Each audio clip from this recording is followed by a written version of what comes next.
ReZero is by no means perfect, and some may pass it off as just another generic isekai. However, there is a reason as to why it stands out from the rest of the genre as much as it does. Beneath all of the surface level suffering and pain lies a terrifyingly honest tale about loneliness and depression that holds scary truth to our lives and what we live for.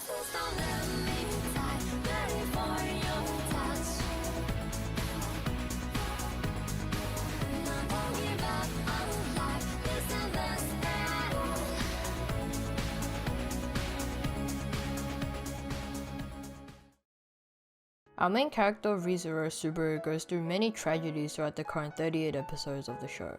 A lot of people who have watched the show think of it simply as an isekai that is slightly better than the norm. However, the fact that it is still able to resonate within ourselves as well as the anime community proves that it is something far more than that. And deep inside the show lies a powerful and complex concept about human interaction and connection. It holds scary truths to how we live our lives and ultimately what we desire in love and connection. The reason as to why this anime is able to be so successful is because it touches all of us very deeply. Through showing Subaru constantly going through pain, it helps us understand ourselves in a sense.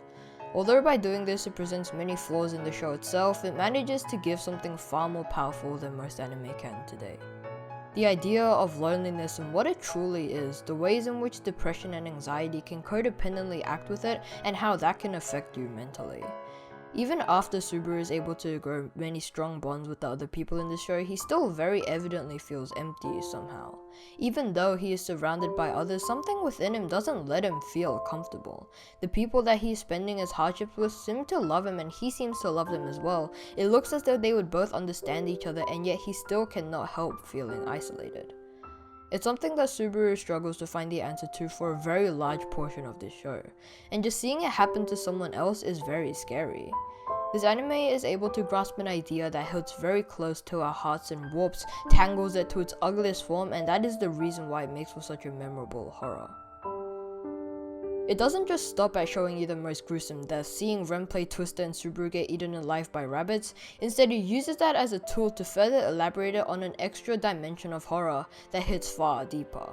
The situation that Subaru is put in is constantly dire and is always testing him and how far he can go before he breaks. And even when he does break, he has no choice but to carry on because dying isn't an option. Seeing a mentally broken Subaru try to carry on is so sad and depressing, and with every situation comes more hardships and pain. It's almost like a compound effect that makes each event harder and harder to go through. With one correct good deed comes so much pain that Subaru ends up having to experience, and very slowly we can see him begin to break, and with the pain he wonders whether it really will all be worth it in the end. He carries on fighting his inner self so that he could one day bring happiness to all of the people that he loves, and he knows that if he just keeps persevering, he will succeed. But each time he has to undergo so much agony to the point where it would even hurt the people around him, and with that he wonders whether the happiness he will bring them will compensate for the trouble that he has inflicted upon them.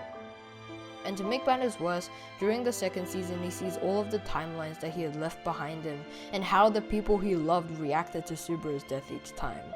And although these timelines probably were left behind, and although it is very likely that there is only one specific path, just knowing that there might be a chance that they all split apart into their own narratives served as a terrifying thought for the young Subaru. To realize that perhaps the goal that he was fighting for contradicted itself every time that he died and reset into a new world. But in the end, there is no option but to carry on. If he doesn't do anything, he will end up dying anyways and still cause the same amount of grief. And yet he still can barely find the motivation to still continue because it would just be so much easier to sit down and not do anything. However, he doesn't have the luxury, the time to think or wonder whether he wants to give up or continue, because the decision had already been made for him before he had transferred into the world. And this is very dangerous because along the way, Subaru could perhaps forget himself along the way.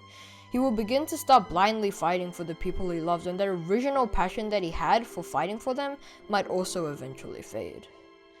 Subaru is constantly being put through tough situations, and each time it seems very hopeless.